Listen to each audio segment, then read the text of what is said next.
राष्ट्रवाद का पोषक भी है। इस उत्कृष्ट वक्तव्य को हमारे समक्ष प्रस्तुत करने के लिए आपका हार्दिक धन्यवाद और आभार। अनुग्रहित है हम आयोजक, जनमन में उल्लास हुआ, अध्यक्ष रूप में आपको पाकर उपकृत मंच समाज हुआ। इन पंक्तियों को सार्थक सिद्ध करते हुए आज की इस अंतर्राष्ट्रीय संगोष्ठी के उद्घाटन सत्र के अध्यक्ष महोदय परम आदरणीय प्रोफेसर मोहनलाल छीपा जी को मैं ससम्मान आमंत्रित करती हूँ, जिन्होंने महर्षि दयानंद सरस्वती विश्वविद्यालय अजमेर व अटल बिहारी वाजपेयी हिंदी विश्वविद्यालय भोपाल के कुलपति पद को सुशोभित किया है। साथ ही विभिन्न विश्वविद्यालयों के कुलपति चयन समिति के अध्यक्ष भी रहे हैं। भारतीय समाज विज्ञान अनुसंधान परिषद, हिंदी ग्रंथ अकादमी, राजस्थान के अर्थशास्त्र अध्ययन मंडल, राजस्थान सरकार पुस्तकालय विकास समिति जयपुर आदि अनेक अध्ययन मंडलों के आप संयोजक व शैक्षणिक निकायों के मनोनीत सदस्य भी रह चुके हैं। अनेक शोध परियोजनाएं आपके निर्देशन में सफलतापूर्वक संपन्न हो चुकी हैं। अनगिनत छात्रों को शोध व उच्च शिक्षा के क्षेत्र में आपका कुशल निर्देशन प्राप्त हुआ। अनेकों पुरस्कार से सम्मानित ओजस्वी व्यक्तित्व के धनी परम आदरणीय प्रोफेसर मोहनलाल छीपा जी वर्तमान में केंद्रीय हिंदी निदेशालय केंद्रीय अनुदान समिति में मानव संसाधन मंत्रालय के प्रतिनिधि के रूप में कार्यरत है। आदरणीय, आपसे विनम्र निवेदन है कि आप कृपया अपना प्रेरणाप्रद उद्बोधन प्रस्तुत करें। आदरणीय प्रोफेसर मोहनलाल छीपा जी। नमस्कार, आवाज आ रही है? जी बिल्कुल, प्रारंभ करें। आज की वेबिनार के मुख्य अतिथि एवं मेरे मित्र प्रोफेसर कपिल देव मिश्रा जी, माननीय कुलपति रानी दुर्गावती विश्वविद्यालय जबलपुर, विशिष्ट वक्ता प्रोफेसर अर्जुन चौहान, पूर्व डीन शिवाजी विश्वविद्यालय कोल्हापुर, स्वागत वक्तव्यकर्ता डॉक्टर संदीप अवस्थी, समन्वयक डॉक्टर जीतू माथुर एवं आभार का दायित्व निभाने वाली डॉक्टर वैशाली मांद्रेकर, विभागाध्यक्ष हिंदी विभाग गोवा विश्वविद्यालय। मुझे जानकर बड़ी प्रसन्नता है कि गोवा विश्वविद्यालय गोवा, केंद्रीय विश्व हिंदी संस्थान आगरा और वसुधा साहित्य की कनाडा तीनों मिलकर एक नए विषय सांस्कृतिक पर्यटन संभावनाएं चुनौतियां साहित्य कला और संस्कृति के विशेष संदर्भ में आज अंतर्राष्ट्रीय वेबिनार का आयोजन कर रही है। मित्रों, अभी मेरे पूर्व वक्ताओं ने, प्रोफेसर चौहान जी ने और कपिल देव जी ने इस विषय को बहुत ही सरल तरीके से आपके समक्ष रखा। खासतौर से पश्चिमी सभ्यता और भारतीय सभ्यता की तुलना की,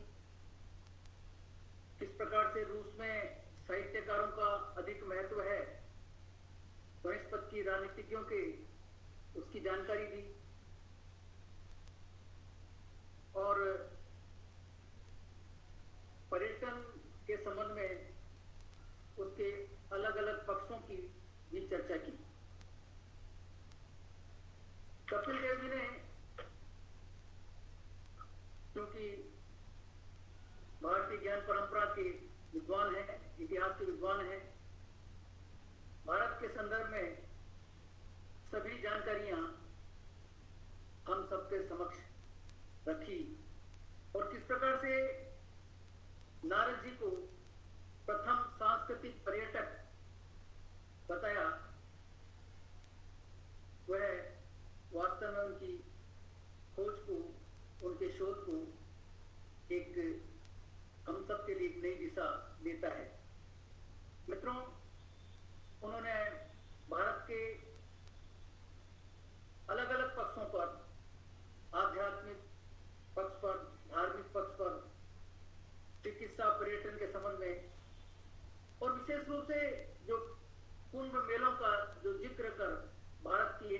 के संबंध में हम सबको जानकारी दी। मित्रों, कपिल जी ने जो बताया कि वास्तव में जिस देश का आधार सांस्कृतिक राष्ट्रवाद है, वहां सांस्कृतिक पर्यटन ही अधिक सफल हो सकता है और देश और दुनिया के लिए एक प्रेरक भी हो सकता है। उन्होंने भारतीय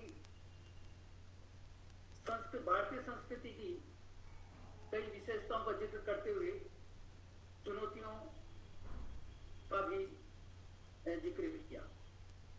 इस प्रकार से विषय पर तो काफी चर्चा हो चुकी है।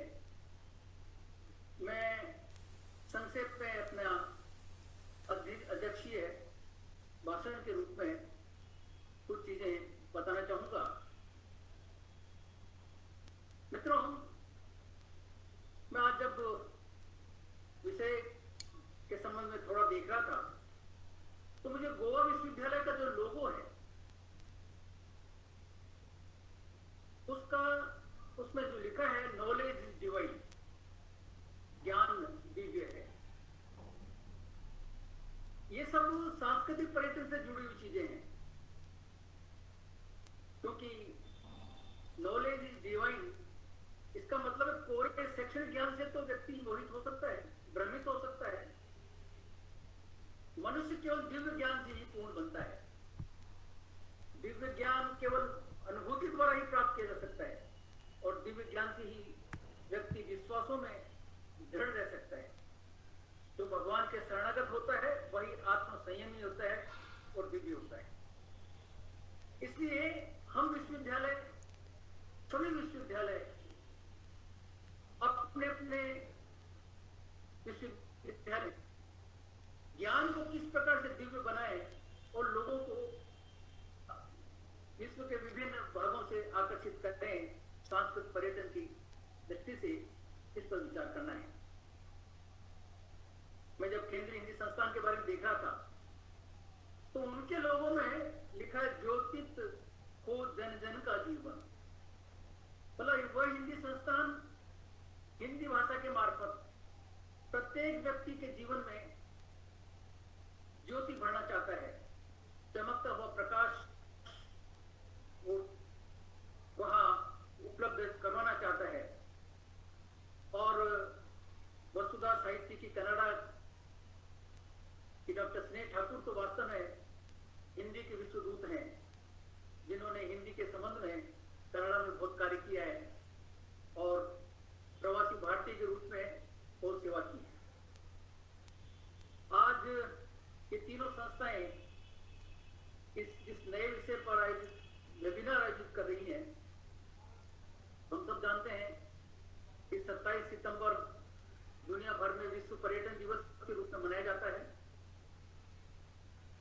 और जब से कोरोना पीरियड लगभग 2 वर्षों से चल रहा है, पूरी दुनिया में सबसे अधिक प्रभावित होने वाला क्षेत्र ये पर्यटन क्षेत्र ही है, पर्यटन उद्योग ही है। इसलिए इस विषय को हमें खासतौर से समझना होगा, क्योंकि पर्यटन और संस्कृति के बीच जो आजकल कन्वर्जेंस हो रहा है,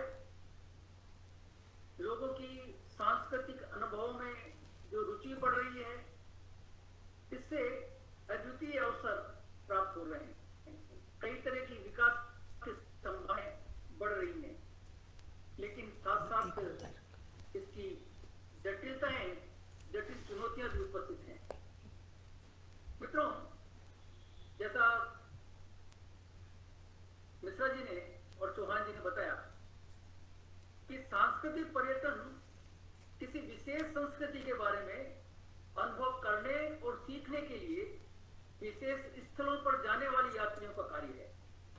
इसमें कई कार्यक्रम, कई गतिविधियां शामिल होती हैं, जैसे कार्यक्रम और समारोह में भाग लेना है, संग्रहालय का दौरा करना है, स्थानीय लोगों, उनकी भाषा, रीति रिवाजों, व्यंजनों आदि के साथ स्थानीय भोजन और पेय पदार्थों का स्वाद लेना है।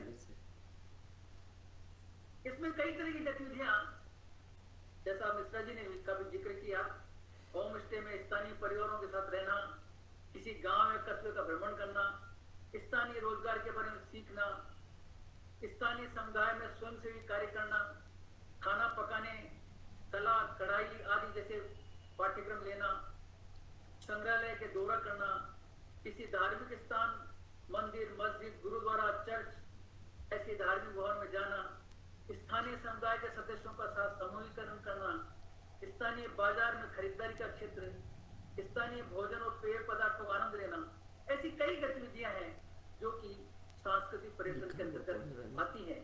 क्योंकि ये सब चीजें भारत में अभूतपूर्व है और भारतीय दृष्टि से यहाँ सांस्कृतिक पर्यटन की संभावनाएं काफी अधिक है। मित्रों,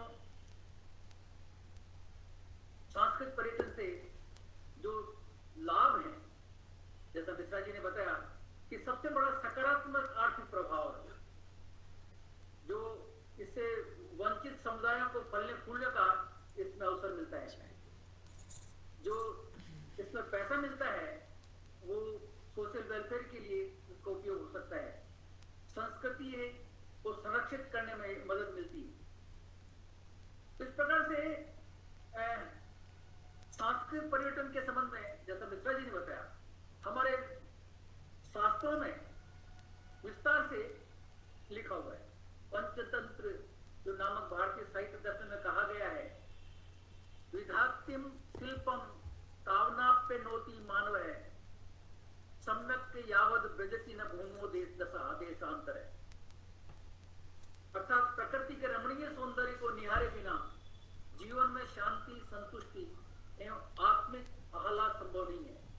पर्यटन, देशाटन और तीर्थाटन स्फूर्ति, उमंग व तीस अनुग्रह कारक है। मित्रों, प्राचीन काल में अन्य देशों के लिए भारत आकर्षण का केंद्र रहा है। धार्मिक, आध्यात्मिक, शैक्षणिक, प्रशासनिक, प्राकृतिक, सांस्कृतिक, ऐतिहासिक एवं स्थापत्य से भरपूर प्राचीन भारत में विदेशी विद्वान कई संकट उठाकर भी ज्ञानार्जन और विशाल वैभव और देखने के लिए आते रहे हैं। अपने यात्रा वृत्तांत में अतुल्य भारत का वर्णन करना वह अपना गौरव समझते थे। ज्ञानार्जन के लिए यात्रा आज भी अनिवार्य है। प्राचीन ऋषि मनुष्यों ने भी मानव के विकास, सुख शांति, संतुष्टि, ज्ञान, धन, मनोरंजन के लिए पर्यटन को आवश्यकता को माना है। मित्रों, इसलिए आज जो विश्व पर्यटन की दृष्टि से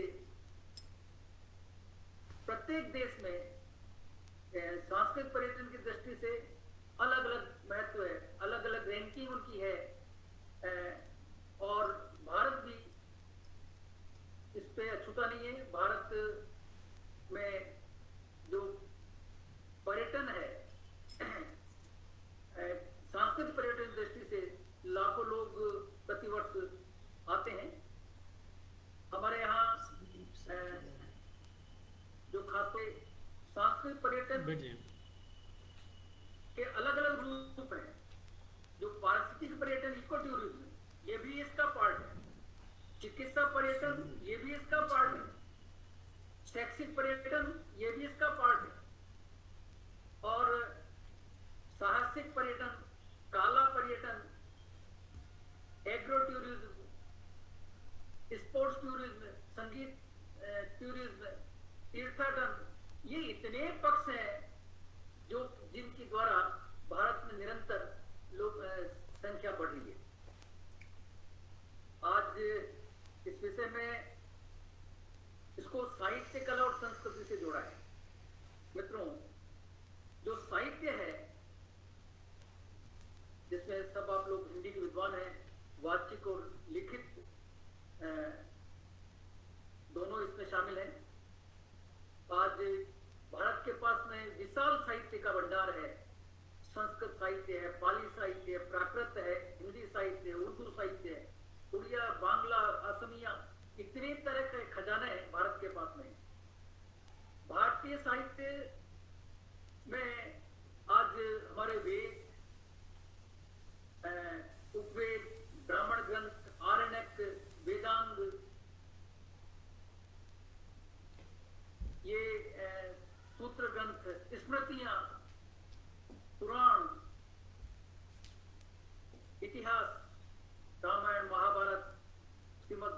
संहिता, षट दर्शन, आगम, तो इतना खजाना है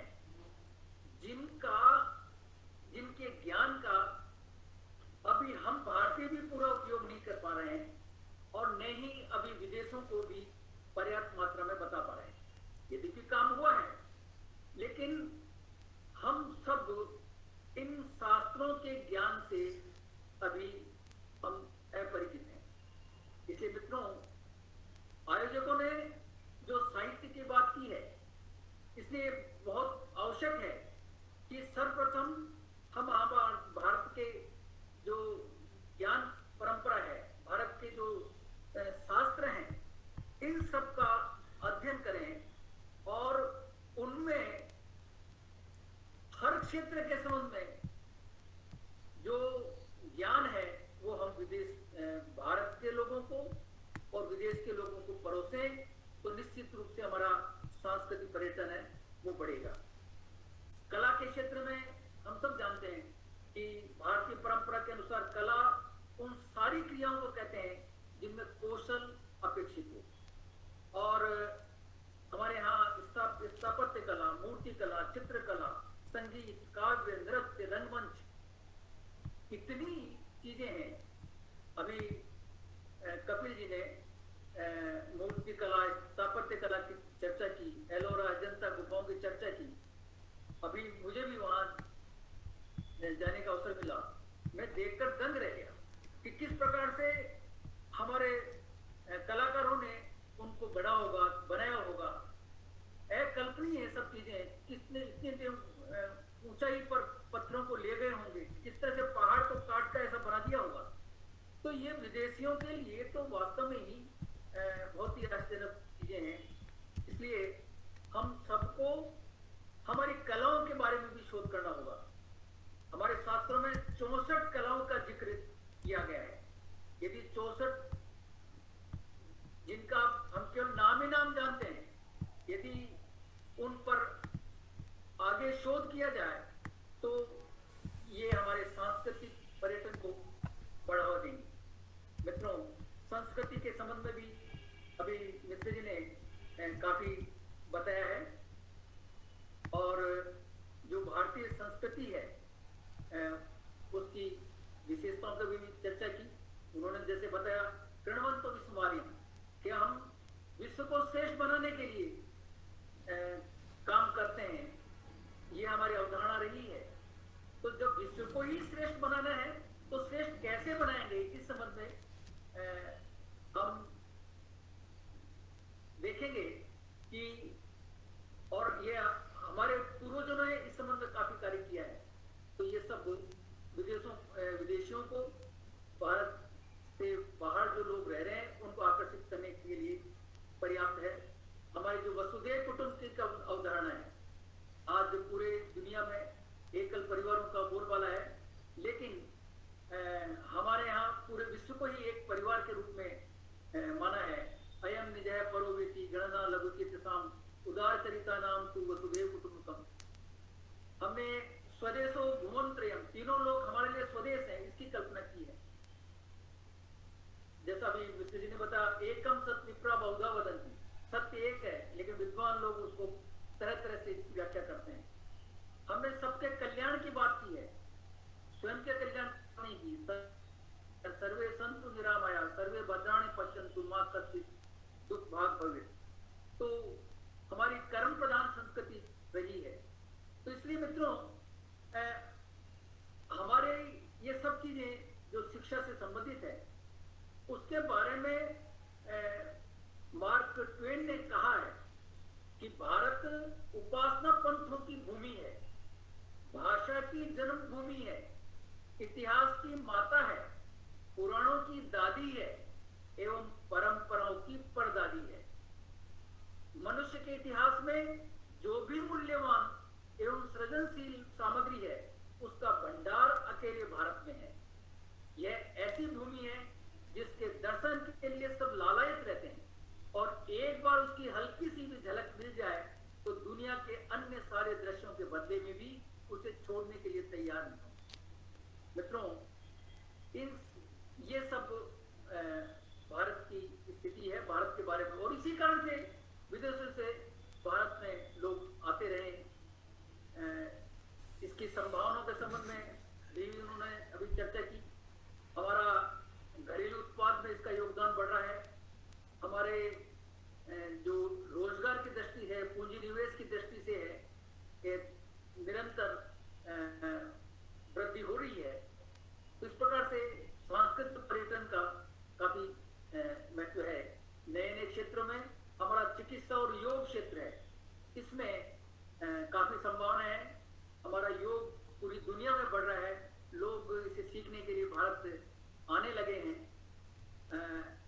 इसलिए आज आवश्यकता इस बात की है कि भारतीय ज्ञान परंपरा है उसके संबंध में हम शोध करें और नए नए पाठ्यक्रम का निर्माण करें। जैसे मिश्रा जी ने सांस्कृतिक पर्यटन का पाठ्यक्रम निर्माण किया, उसी प्रकार से कला, साहित्य और संस्कृति से रिलेटेड पाठ्यक्रम है वो बनाए। हमारे मैंने कुछ प्रयोग अटल बिहारी वाजपेयी हिंदी विश्वविद्यालय में किए थे। हमने गर्भस्थ शिशु को किस प्रकार से संस्कार दें और इस दृष्टि से गर्भ संस्कार तपोवन केंद्र की स्थापना की थी। विदेशों से लोगों की काफी इंक्वायरी भी आई और ये हमारा सफलतापूर्वक प्रयोग रहा। उसी प्रकार से भारत अध्ययन केंद्र, मतलब भारत के बाहर भी भारत रहता है, उस दृष्टि से भी हमने कार्य किया। हमने आधुनिक ज्ञान को किस प्रकार से भारतीय ज्ञान से जोड़े, इस पर भी कार्य हमें करना है। खासतौर से आप सब अधिकांश हिंदी के विद्वान हैं। आज आवश्यकता इस बात की है कि चिकित्सा, अभियांत्रिकी, विज्ञान, प्रबंधन, ये सब हिंदी में कैसे आगे बढ़े, मातृभाषा में कैसे आगे बढ़े, इसके लिए हमने वहां कार्य किया है और आज उस काम को आगे बढ़ाने की आवश्यकता है। हमारे पास में ज्ञान की इतनी पांडुलिपियां हैं, उन पांडुलिपियों को जगह जगह हर भाषा में पांडुलिपियां मिलेगी, उसमें कितना स्थानीय ज्ञान है, उन सबको खोज कर और हमें विश्व के समक्ष रखना है। मित्रों, आज सामाजिक समरसता के संबंध में हमारे कई संतों ने काम किया है। संत नामदेव, संत गोरा कुमार, चोखा मेला, जनाबाई, मुक्ताबाई, नरहरि सुनार, इन लोगों ने सामाजिक, तो इन सबके राष्ट्रीय स्मारक बना कर और जिस जिस विषय में जिनकी रुचि है, ऐसे बाहर से और देश से लोग आएंगे और इस प्रकार से हमारा सांस्कृतिक पर्यटन है उसमें वृद्धि होगी। भारत सरकार भी स्वदेश दर्शन योजना, हृदय योजना, प्रसाद योजना के मार्फत सांस्कृतिक पर्यटन को आगे बढ़ा रही है और निजी क्षेत्र में धरोहर गोद लो, द हेरिटेज ट्रेल, देखो अपना देश, कई योजनाएं, अतुल्य भारत, तो ये कई योजनाएं हैं जिनसे हमारा सांस्कृतिक पर्यटन है वो बढ़ेगा। काफी इसमें संभावनाएं हैं और इसके साथ साथ चुनौतियों का भी जिक्र कपिल जी ने, चौहान जी ने किया। तो हमारा खासतौर से बुनियादी ढांचा है उसका थोड़ा अभाव है, उसको बढ़ाना पड़ेगा। हमारे पर्यटन स्थलों पर स्वच्छता को बढ़ाना पड़ेगा। पर्यटकों की सुरक्षा है उस पर हमें ध्यान देना होगा। जो असमर्थ लोग हैं वो किस प्रकार से इसका फायदा उठाएं, उनके लिए भी योजना बनानी पड़ेगी। और इसमें कई राज्य सरकारों ने निःशुल्क तीर्थ यात्रा की योजना भी बनाई है, काफी सफल रही है। हमारा योग, प्राकृतिक चिकित्सा और साहसिक पर्यटन में अपार संभावनाएं बनती है जिससे सांस्कृतिक पर्यटन हमारा बढ़ेगा। इस तरह से मित्रों, भारत में सांस्कृतिक पर्यटन की वृद्धि की अपार संभावनाएं हैं। मैं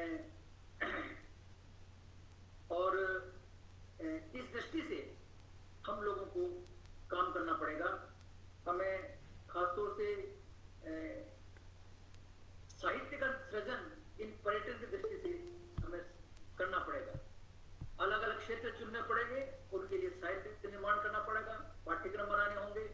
तो ये एक नया क्षेत्र होगा जिसमें हम सभी आसानी से कर सकते हैं।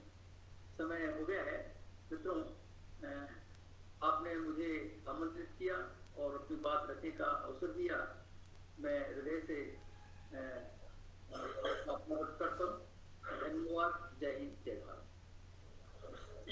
धन्यवाद। आपको बहुत बहुत धन्यवाद। और हमेशा प्रोफेसर छिपा जी को, कुलगुरु को सुनना एक यादगार अनुभव होता है। और मैं बता दूं पूरे देश विदेश के मित्रों को जो सुन रहे हैं फेसबुक पे, छिपा साहब ने जो भी कहा है, बोला है, उसे खुद जिया है। सारी योजनाएं क्रियान्वती, विश्वविद्यालयों में नवाचार, से लेकर के साहित्य, पर्यटन, संस्कृति के लिए आप एकमात्र देश के वर्तमान में भूतपूर्व वीसी हैं, व्यक्तित्व हैं, तो वास्तव में ये काम कर चुके हैं और लगातार करते जा रहे हैं। और आइए हम सबको इनके हाथ को सुदृढ़ करने हैं, मजबूत करने हैं और अपने अपने महाविद्यालयों, विश्वविद्यालयों में इस चीज को आगे बढ़ाना है। क्या बात है, बहुत बढ़िया। उत्कृष्ट व्याख्यान को हमारे साथ साझा करने के लिए हार्दिक धन्यवाद और आभार सर। सत्य ही है, दिव्य ज्ञान केवल अनुभूति से ही प्राप्त किया जा सकता है। साथ ही आपने विभिन्न प्रकार के पर्यटन व उसके लाभों से भी हमें परिचित कराया। पुनश्च धन्यवाद और आभार। गुणकारी सोबत मिली गुणकारी उपदेश।